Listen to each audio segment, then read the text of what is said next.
So often in economics, when we talk about markets and we talk about the different kinds of markets and competitive markets and less than competitive markets, there's often these four categories: perfect competition and monopolistic competition, oligopoly, and monopoly. But I'd like to emphasize that these aren't necessarily specific, clearly delineated categories. It's more of a spectrum.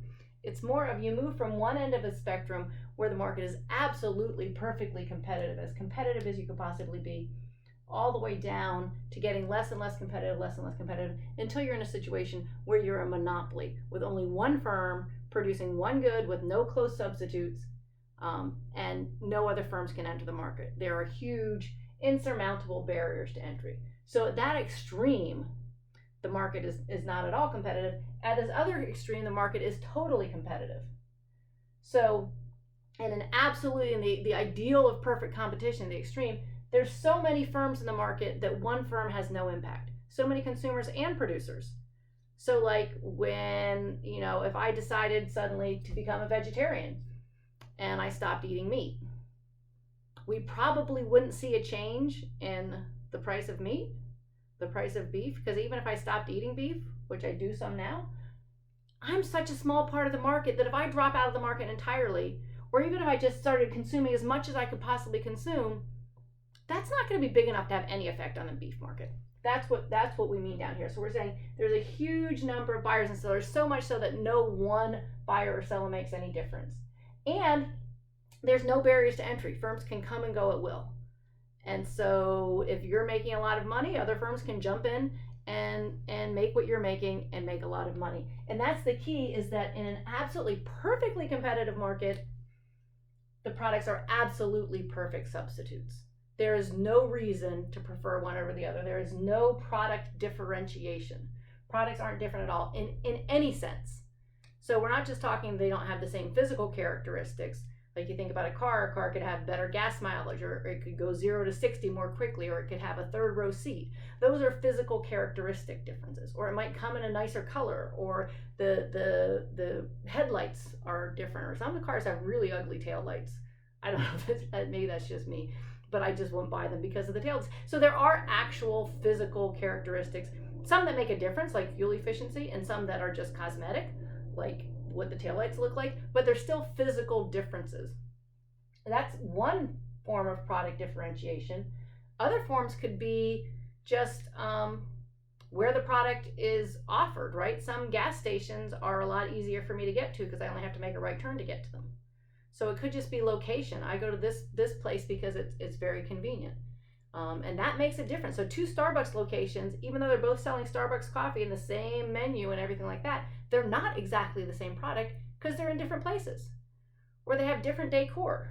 Like, there's one Starbucks that I like, has cool silver tables and stuff like that and some nice chairs. And there's another Starbucks that you just kind of go in and it's crowded and I don't like it as much. Same product in terms of the coffee, but those aren't, they're not perfect substitutes. They still are differentiated.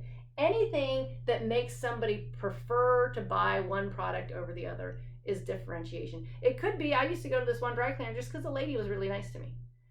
Everything else about dry cleaning was the same. They were the same price, they were the same, but she could have charged more and I still would have gone there. And that's what doesn't happen when we're talking about perfect competition. Perfect competition is saying these goods are absolutely perfect substitutes. That would be like the extreme of what an extreme competitive market would look like. But there aren't really any absolutely perfectly competitive markets. Maybe like commodities markets for soybeans might come close, or some commodity like that where you don't care where it comes from and you just bid on it and it's just really price that you're buying when you're trading on a commodities exchange. But in real life, we sort of set up this perfect competition ideal to say this would be one extreme and then this would be the other extreme, where there's only one seller and there's one product, and if you want that product, you have to buy it from this person. There's no close substitutes. Okay, so we're not saying, oh, there's a product like Coke. Of course, Coke is the only company that makes Coke because they have their secret recipe under lock and key in Atlanta. But there's a lot of people that make things like Pepsi or RC Cola or Safeway brand cola, Sunny Select. I don't know what their brand is anymore. But there's a lot of other people making close substitutes, other beverages. So we wouldn't call Coke a monopoly. right? Even though it's the only one that makes Coke, it's a product with close substitutes. So here at the other extreme, monopoly is one product, no close substitutes. And the other big difference is firms can't get in. So there are enormous barriers to entry. For monopolies, they're typically things like patents, where the government says, you get to be the only firm that does this. You get to be, which is kind of weird, because why do we when we say that we like competitive markets, because competitive markets lead to the socially efficient level of output, and then we let monopolies have a patent, and we say you get to be the only one that produces this drug, or you get to be the only one that produces this invention. But we do that. Patents don't last forever, right? Patents last 17 years. And so we do that to say, if you come up with a really good idea, we're going to let you make some money off of it. Otherwise, people wouldn't have any incentive to invest all sorts of time and money in research and development and innovate things if they didn't get to make anything off of it. And so sometimes we do say you get to be the only one, at least for a while. Or sometimes we do say you get to be the one electric company, or you get to be the one water company, because it doesn't make sense to have a whole bunch of people running their electric wires, or a whole bunch of people running pipes all underneath the ground. There's a huge infrastructure to delivering these things, and it makes sense to have one firm just say, you have the infrastructure, you have all that, and then you provide to everybody, and it's cheaper for that one firm to do it. So we have these two extremes. We have perfectly competitive market, we have a monopolistic market, not really any truly perfectly competitive markets. That's sort of the benchmark ideal. Very few pure monopolies, maybe 2% of markets. Most of what happens in the real world is in the range between these two extremes. What we call imperfect competition.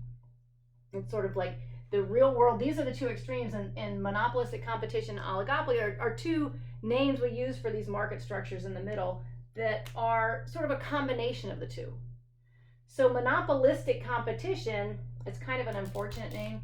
The key word, the operative word here is competition. Monopolistic competition is kind of like real world competition. That's what I like to think of it. I didn't name it. So we're kind of stuck with the name, but it's the real world version of perfect competition. It's like perfectly competitive markets, but instead of there being lots and lots of firms, there are, let me use my purple. I'll say lots, but I'll say it in small letters, right? There's a lot of firms. So there's still a bunch of firms. It doesn't have to be huge, but there's a lot of firms, and there may not be absolutely no barriers to entry, but they're fairly low. So it may take you a little while to enter, but it's not like trying to become a lawyer, right? You want to become a lawyer or a doctor, you have to go to school for a long time. You have to pass the bar. You have to get your medical license. If you want to start an auto manufacturer, there's huge capital startup costs, huge infrastructure costs. It's really hard to enter and be a small firm and incur all of those costs when you're not producing very much output. Think about it. If you start as a new small car company, you have to build I have no idea how much these things cost, but let's just say you build a $50 million factory, because you need all that assembly line and equipment to make cars, right? You build a $50 million factory, and you're so small that you don't have a very big market share yet. You build a $50 million factory, you sell 50 cars, that factory's costing you $1 million a car. Build a $50 million factory and sell 1 million cars, that factory's only costing you $50 a car. Economies of scale.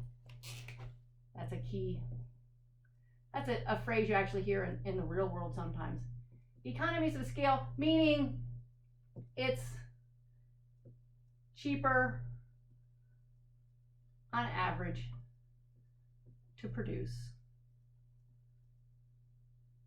at higher levels of output. It's a situation like airlines or cars or things like that, where there's a huge startup cost, or providing water, right? You have to build the water treatment facility and lay all the pipes and everything like that. There's a huge infrastructure cost. The more and more people you spread that out over, the smaller that cost on average. If you incur that $50 million factory for 50 cars, that's a really high average cost per car. But if you incur that $50 million factory for 1 million cars, that's pretty low average cost per car. So if you're in an industry that has these huge costs, like the auto industry, it's really hard for small firms to come in and compete because it would be so expensive. You have to be producing on a really big scale. And it may be hard to get access to capital. We don't have perfect capital markets. So it might be even hard to get the startup funds for like really, really intensive projects like that. And so as we move down the market structure spectrum, the barriers to entry are getting higher and higher. So monopolistic competition, they may have low barriers to entry. Oligopoly is where you would see firms with more significant barriers to entry. So you see barriers to entry are increasing as we move down the market structure spectrum. There's no clear line of demarcation here. It's just as we get higher and higher barriers to entry, we get fewer and fewer firms. So an oligopoly, I'll say there's some firms,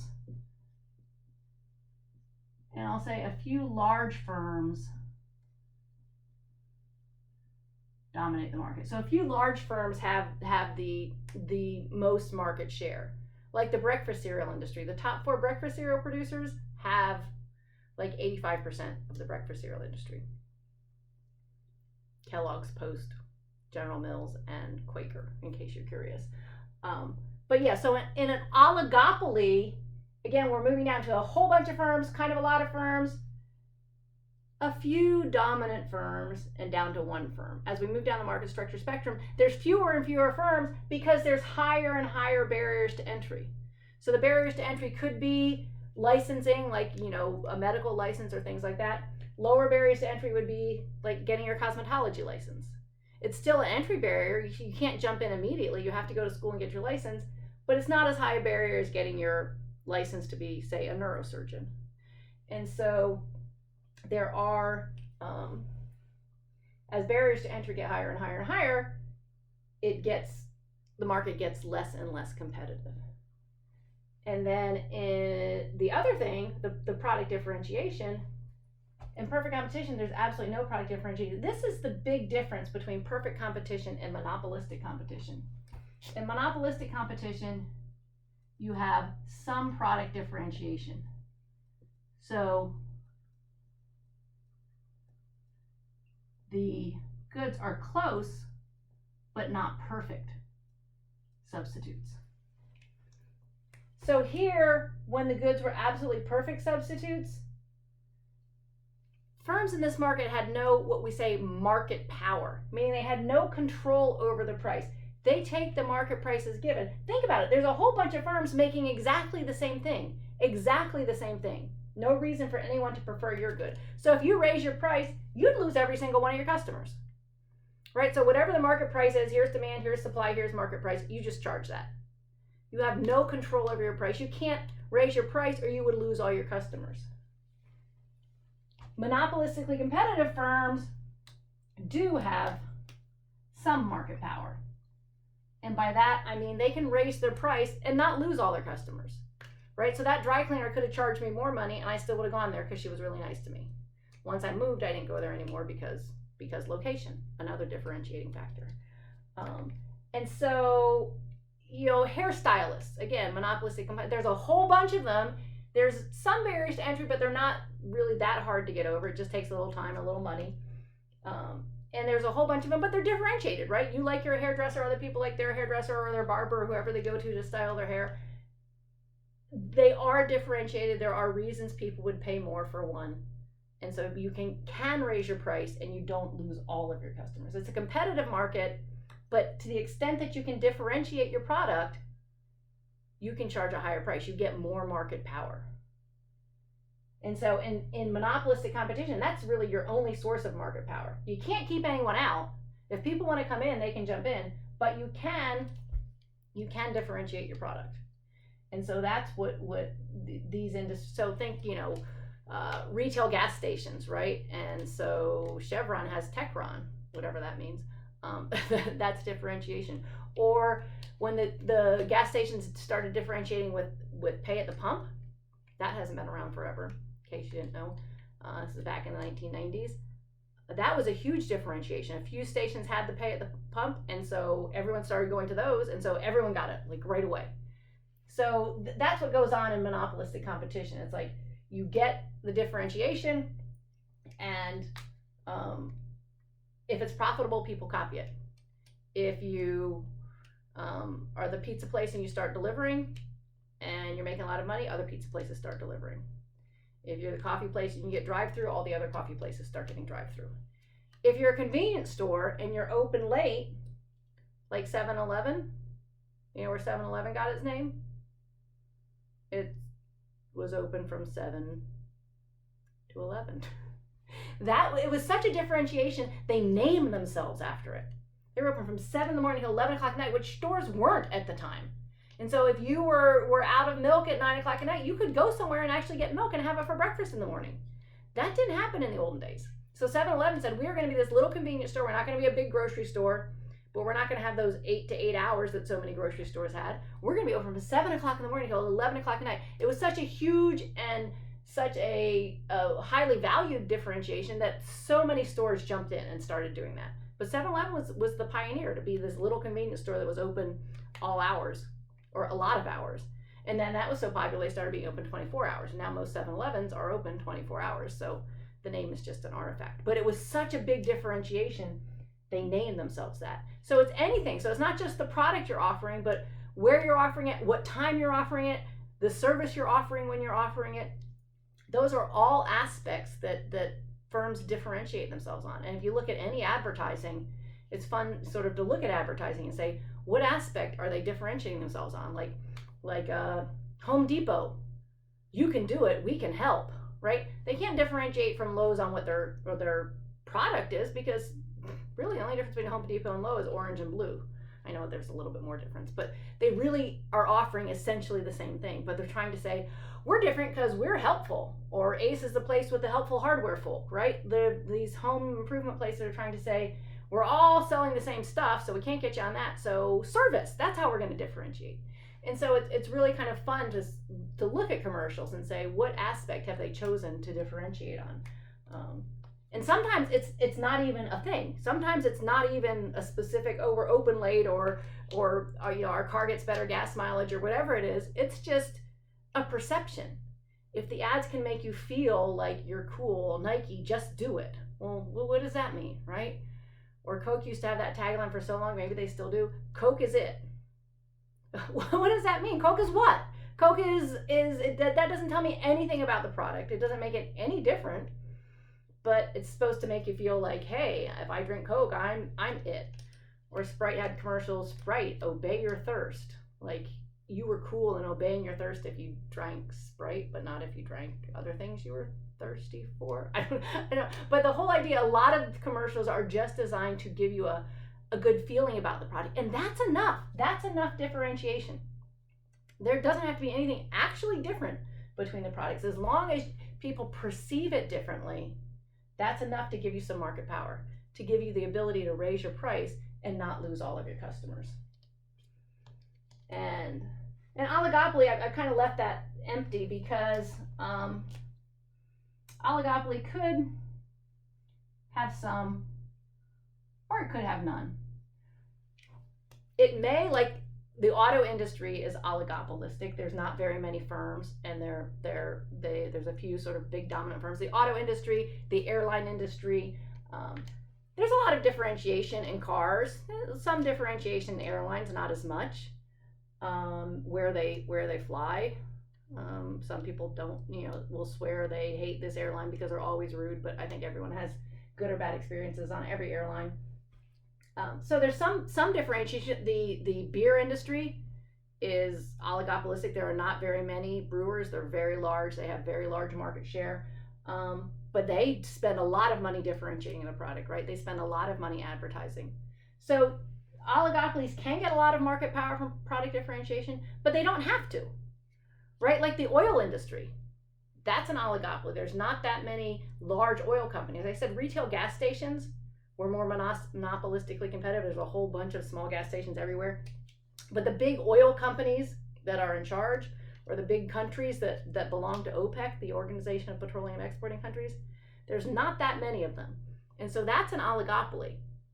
But there's not a lot of product differentiation in crude oil, right? I don't know people that say, and I'm not saying they don't exist, I don't know them, people that say, oh, I really prefer Saudi Arabian crude to Kuwaiti crude, right? It's oil. There's no product differentiation. So they're getting all of their market power from these barriers to entry. And what's the barrier to entry there? It's not a patent. It's not, there's economies of scale certainly also, but it's also, you can't enter the oil industry if you don't have oil, right? So I could say, look, the oil price is really high, I'm going to put an oil well in my backyard, but that's not really going to do me very much good because I don't have oil in my backyard, presumably. My backyard is actually 14-mile slough, so that would be a really weird place to put an oil rig. But the main point here is there are these two sort of main sources of product differentiation. I mean, of market power: barriers to entry or product differentiation. And the higher your barriers to entry, the more market power you have.